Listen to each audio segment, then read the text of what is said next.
Today, I want to spark some motivation into you as someone who may be looking at trying to become an airline pilot or on their journey of becoming an airline pilot. And the most important thing when it comes to motivation, and this has been applied and transgressed across so many industries, is the idea of visualizing what your future is going to look like.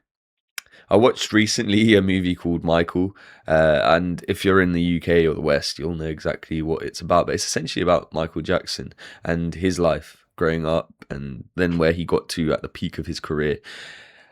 And one thing that's starkly profound in that movie, and it's massively motivating for me, having watched it, it made me think really, really deeply into the actual pursuit of doing something amazing. And it's the idea of taking action on all of your goals, but also believing in yourself to the extent that nothing else out there is going to stop you in that trajectory of achieving those ambitions and goals that you have. Now, why does that apply to aviation? Well, one thing that Michael Jackson did from a young age, and this was echoed through Jafar Jackson, the guy who played the role of Michael in the movie. He actually said Michael Jackson surprised him at the amount that he gave himself affirmations, gave himself positive reinforcements. When we're young, as children, we often tell ourselves that we're not good enough or we shouldn't do X, Y, and Z. And that's not from our words or our influence. It's actually from our parents, from our teachers. When we're in a classroom, we're told not to have the outrageous comment, not to say something that might not necessarily align with the rest of the class's beliefs and similar. So we often find ourselves conforming to the rest of the group. And then as young individuals, we start to lose our identity of what we had for ourselves, our ambitions for ourselves. And this is actually proven in psychology as well, that later on in life, as you start to get older, you start to actually forge out your identity, and you actually start to realize that those deep desires that you had when you were young and that were suppressed from a young age, where you may have said to yourself, I wanted to be an astronaut, I wanted to do football, I wanted to do X, Y, and Z, and you were told that that's not possible for you. And then all of a sudden you get to a point in your life as you get older where you then start to build your identity. You then start to lose that latching of limiting beliefs that people have put on you. And you start to think, actually, I've been living a life that has not necessarily been the life that I had always wanted. I've been living a life that has suited people around me, suited what my wife wanted, what my parents wanted, etc., etc. You get to that point and you realize, actually, you're living for other people. And there's a famous quote which goes, every man has two lives, and the second begins when he realizes he has one. That quote is so starkly profound for me. It was the reason I started on this journey, because I always wanted to help people, and I always said to myself, it's not possible, especially in my industry. It's not possible because it could lead me down a rabbit hole that could get me into trouble, that could get me into X, Y, and Z.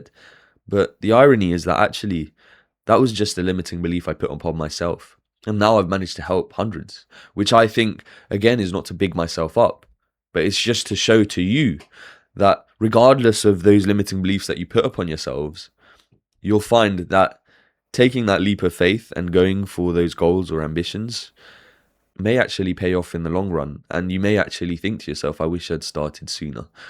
And the majority of the time, the most successful people in the world, one of the most prevailing things that they say is that they wish they had started sooner.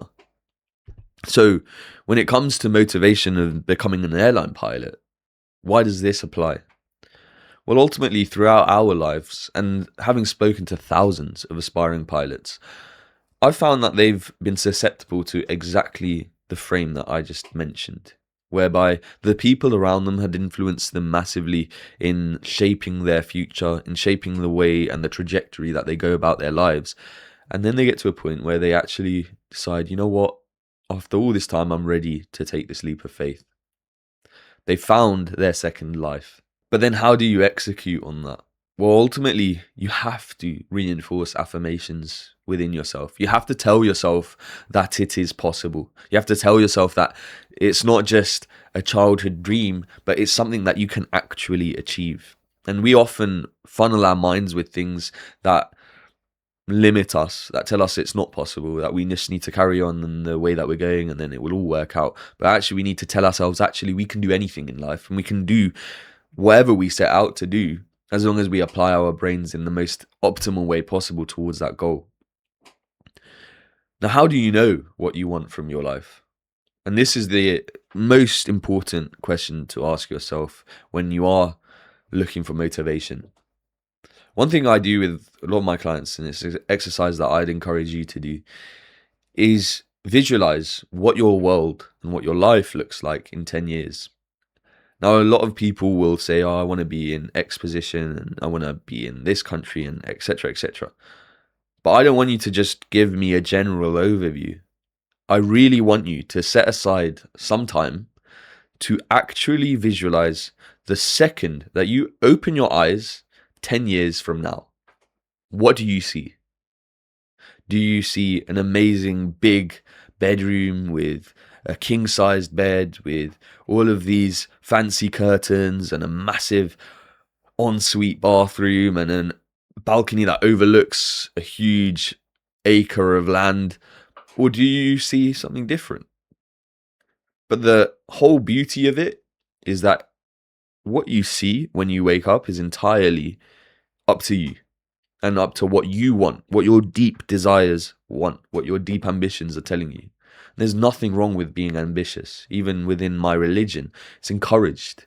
Because how can you better your community, those around you, your family, without being ambitious? And of course, the ambition doesn't have to just stretch into material. It can also stretch into the spiritual, into anything else. You could wake up and you could be in front of the Kaaba, which is in Islam, the holy mosque. Or you could wake up and you could be in the middle of Lake Como in complete tranquility because you'd prefer just peace and quiet. And that's fine too. But the idea here, and the point I'm getting across, is that you really need to visualize exactly what your world looks like 10 years from now. And if you want, you can visualize 20 years, 30 years, 40 years, however you want to do this exercise. But the important thing for me is the detail that you go into. Who's sat next to you in that bed? Who's in the room next door to you? What about outside in that field? What's in that field that you're looking at? What about in that ensuite bathroom? How many sinks are there? I want you to go into that level of detail. It's so valuable to do this exercise because why? Ultimately, the most successful people on the planet will have done a similar thing. You have to visualize what car you're getting into. You have to visualize where you're going for work, what uniform you're putting on. And then once this picture has been built for you, then you work backwards from that. Then you work out, what can I do now to get to that point 10 years down the line? What can I do right now that that person 10 years from now is going to thank me for right now? And then you can ask yourself, should I go to the gym?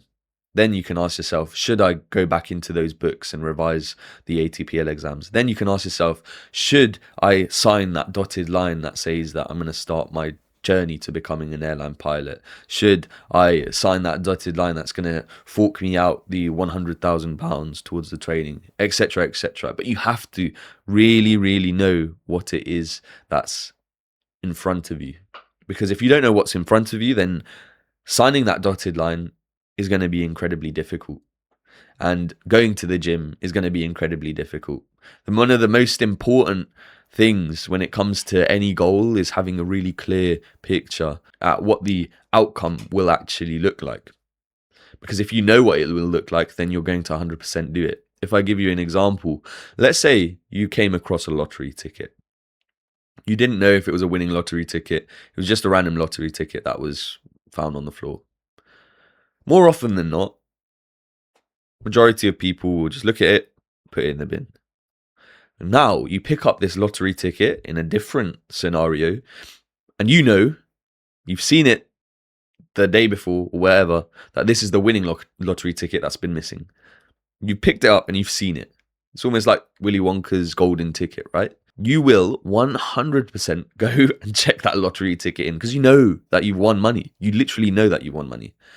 Now, if you visualize exactly what your life's going to look like 10 years down the line, and you know that this is going to happen as long as you put in the work now, I can guarantee you're going to put in that work. If you can visualize your six pack 6 months down the line, that you're going to be completely ripped, you know that this is going to happen, then I can guarantee you'll go to the gym every day until you get there.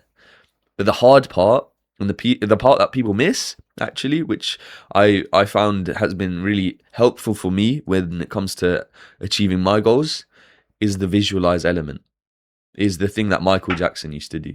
The affirmations, telling yourself you're amazing, telling yourself that you deserve to be in that position, telling yourself that this is actually a feasible outcome to the hard work that you're putting in right now. So what I'd urge you to do right now, once this video ends, just take maybe 5 minutes, nothing longer than that, to just have a really deep scan of your own ambitions and what you want 10 years down the line.